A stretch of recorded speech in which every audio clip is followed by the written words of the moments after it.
Hi viewers, welcome to our channel. Present మనతో పాటు దాము బాలాజీ గారు సీనియర్ జర్నలిస్ట్ ఉన్నారు. వాటితో ఒకసారి మాట్లాడదాం. సార్ నమస్కారం.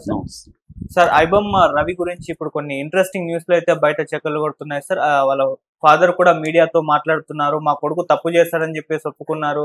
ఆయన ఐబొమ్మ రవి ఏకంగా 700 కోట్లు సంపాదించాడని, తండ్రికి ₹1 కూడా ఇవ్వలేదని చెప్పేసి కూడా వార్తలు చక్కర్లు కొడుతున్నాయి సార్. మొత్తం పోలీసులు కూడా ఇతని ఫ్యామిలీ బ్యాక్గ్రౌండ్ ఏంటి, దీనికి సంబంధించి ఒక ప్రెస్ మీట్ పెట్టి కూడా రివీల్ చేశారు. అండ్ రిమాండ్ రిపోర్ట్ కూడా బయటకు వచ్చినట్టుగా తెలుస్తుంది. మరి ఆ రిమాండ్ రిపోర్ట్ లో ఎటువంటి విషయాలు ఉన్నాయి, మరి రవి ఫ్యామిలీ బ్యాక్గ్రౌండ్ ఏంటి, నిజంగా 700 కోట్లు ఇప్పుడు దీని ద్వారా సంపాదించాడా సార్? అంటే ఇప్పుడు రిమాండ్ రిపోర్ట్ అయితే బయటకు వచ్చింది. రవిని పోలీసులు అరెస్ట్ చేశారు. నాంపల్లిలో క్రిమినల్ కోర్టుకి పెట్టారు, సెషన్స్ కోర్టుకి. కోర్టు అతనికి 14 రోజులు రిమాండ్ ఇచ్చింది. అతను ఇప్పుడు చర్లపల్లి జైల్లో ఉంటున్నాడు.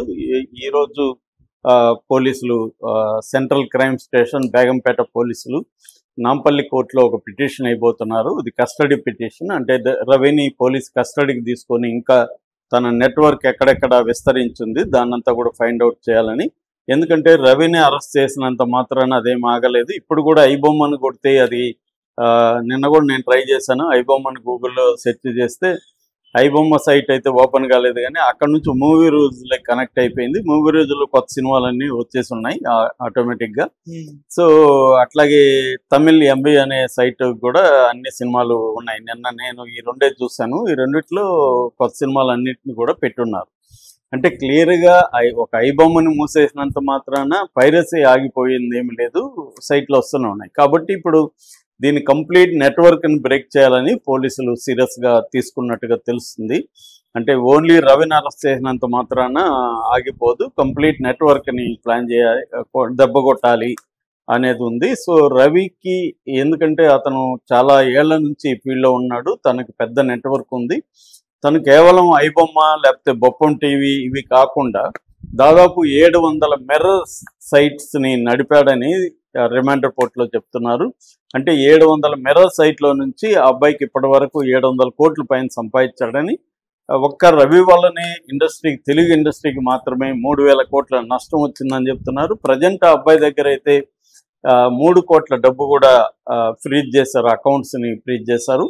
సో అంటే రవి మొత్తాన్ని నెట్వర్క్ అంతా కూడా బ్రేక్ చేసేయాలి అనేది ఒక్కసారిగానే, ఎందుకంటే రవి దీని కింగ్ పిన్గా ఉంటున్నాడు అనేది అంటున్నారు. యాక్చువల్గా మనకి సెప్టెంబర్ 9న ప్రశాంత్ అండ్ శివాజీ అని మొత్తం 5 మందిని అరెస్ట్ చేశారు. అందులో ప్రశాంత్ అండ్ శివాజీ అనేవాళ్ళు రవి టీంలో ఉంటారు.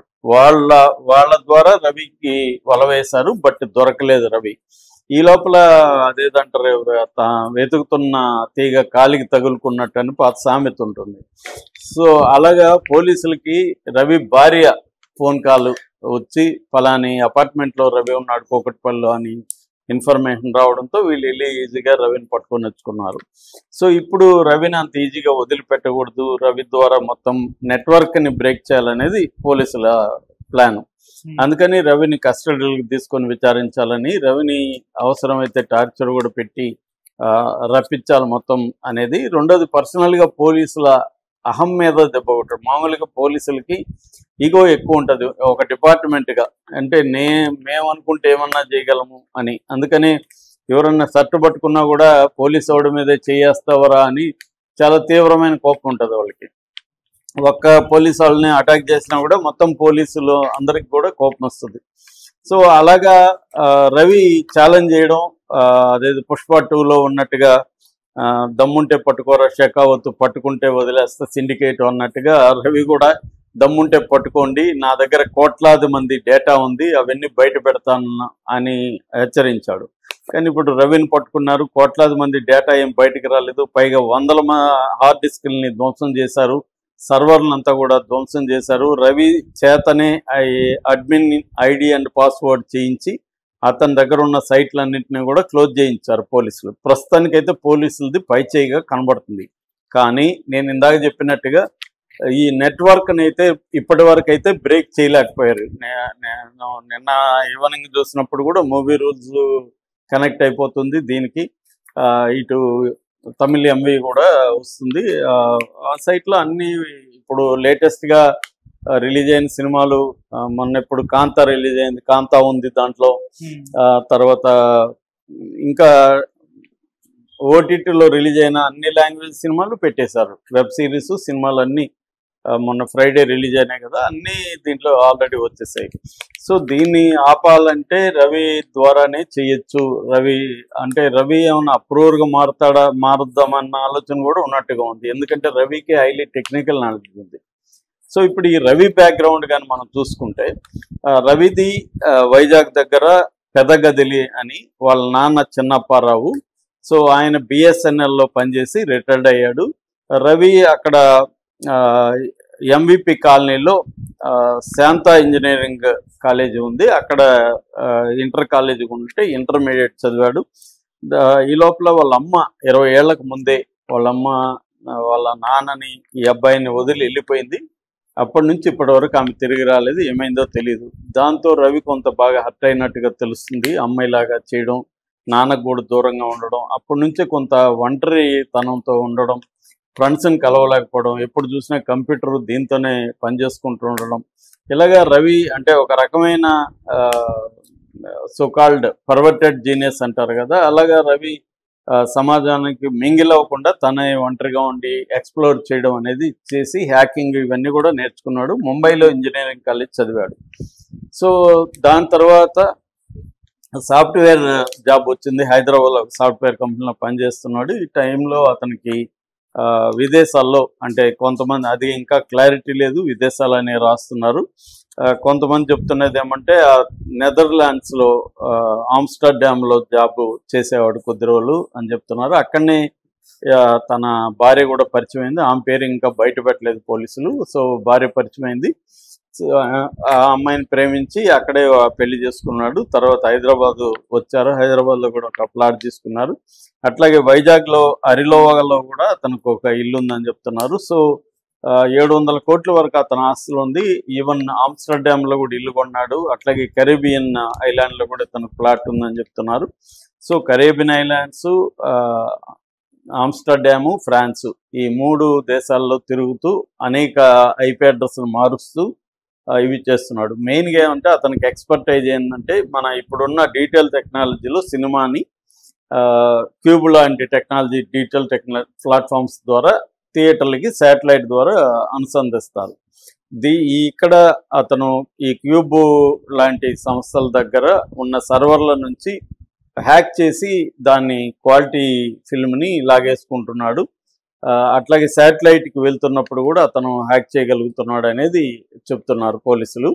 అలాగనే అందువల్లనే అవి నీటి క్వాలిటీ ఉన్నాయి. రెండోది అతనుకున్న కంప్యూటర్ నాలెడ్జి, వెబ్ డిజైనింగ్ ఇవన్నీ అతను ఒంటరిగా ఉంటూ నేర్చుకున్నాడు కాబట్టి క్లీన్గా ఇంటర్ఫేస్ అనేది కూడా, వెబ్సైట్ ఇంటర్ఫేస్ చాలా క్లీన్గా ఉంటుంది, యూజర్ ఫ్రెండ్లీగా ఉంటుంది, చాలా స్పీడ్గా వితౌట్ బఫరింగ్ టైం తీసుకోకుండా రన్ అవుతుంది, ప్లే అవుతుంది. అందుకని అందరికీ రవి ఐబొమ్మ అనేది వెరీ పాపులర్ అయిపోయింది. నాకు తెలిసి ఇంక ఏ వెబ్సైట్ కానీ ఏ యాప్ కానీ ఐబొమ్మలాగా పాపులర్ కాలేదు. సో బాగా రిచ్ పీపుల్, నాలెడ్జ్ పీపుల్ దగ్గర నుంచి కూడా మామూలు రూరల్లో ఏమి తెలియని వాళ్ళు కూడా ఐబొమ్మలో సినిమాలు చూడడం అనేది జరుగుతుంది. అందువల్లనే ఇప్పుడు రవి అరెస్ట్ అయితే మొత్తం జనాల్లో ఒక రకంగా రాబిన్ హుడ్ కైండ్ ఆఫ్, అంటే ఈ సినిమా వాళ్ళ మీద కొంత కోపం ఉంది. వీళ్ళు ఒక్కొక్క హీరో 200 కోట్లు 300 కోట్లు తీసుకొని ఆ డబ్బులంతా మన మీద వేస్తున్నారన్న కోపం చాలా మందికి ఉంది.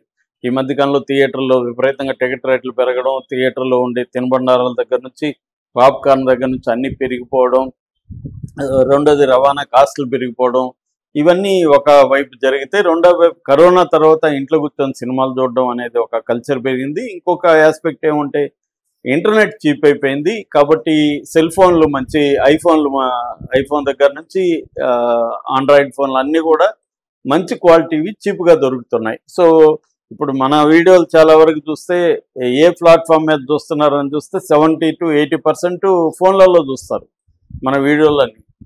అట్లాగే సినిమాల్లో కూడా నేను ఆ మధ్య ఒక సినిమా అప్లోడ్ చేసినప్పుడు చూస్తే దాంట్లో కూడా 70% సినిమాను కూడా ఫోన్లలో చూస్తున్నారు.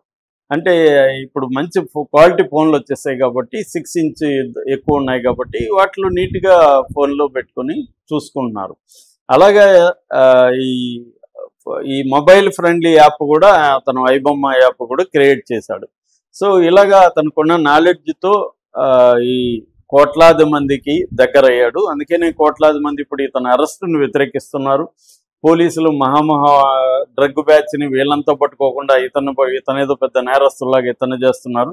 సినిమా వాళ్ళు కాపీ కొట్టట్లేదా, సినిమా వాళ్ళు మా దగ్గర దోచుకోవట్లేదా, ఇతను చేస్తే తప్పేముంది, ఇతని వల్ల ప్రొడ్యూసర్లకు నష్టం తప్ప సమాజానికి ఇతని వల్ల నష్టం ఏంటి?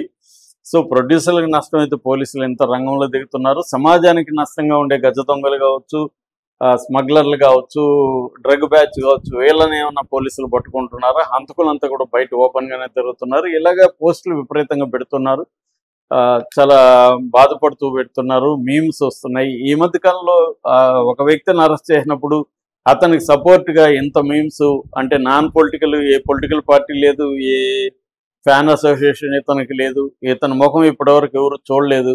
అలాంటి వ్యక్తి సడన్గా ఒక హీరోగా మారిపోయాడు, కల్ట్ ఫిగర్గా మారిపోయాడు. ఇది కూడా ఆశ్చర్యకరమైన విషయం. ఏదేమైనా పోలీసులు దీన్ని ఇంకా ఫర్దర్గా ఏం చేస్తారు, ఆ అబ్బాయికి ఇప్పుడు అడ్వకేట్ని పెట్టుకుంటారా అనేది చూడాలి. వాళ్ళ నాన్న కూడా చిన్నప్పారావు నిన్న మీడియాతో మాట్లాడాడు.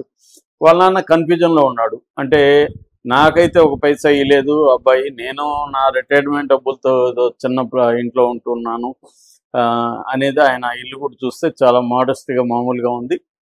అబ్బాయిని చూసి కూడా 2 ఏళ్ళు అయింది. అంతకుముందు ఒకసారి ఏదో వాళ్ళ ఫ్రెండ్ పెళ్ళి ఉంటే వైజాగ్ వచ్చాడు తప్ప ఆ తర్వాత నన్ను కలవలేదు, ఏమీ లేదు. అతను నేరం చేస్తుంటే చట్టం ఉంది, అతన్ని శిక్షించమని నేను చెప్పను, వద్దని నేను చెప్పను, చట్టం ఏం చెప్తే జరుగుతుంది అన్న ఒక దీంతో ఆయన బాధతో చెప్తున్నాడు. అంటే కొడుకు తండ్రి మధ్య కూడా ఒక అఫెక్షన్ కానీ కనెక్షన్ కానీ లేదు. ఎందుకంటే వీళ్ళ అమ్మాయి వెళ్ళిపోయినప్పటి నుంచి ఇతను ఎక్కువగా ఒంటరిగానే ఉంటున్నట్టుగా మనకు అర్థమవుతుంది. ఇప్పుడు పోలీసులు ఈ కేసుని ఫర్దర్గా ఎలా డీల్ చేస్తాడని చూడాలి. Okay sir, thank you so much.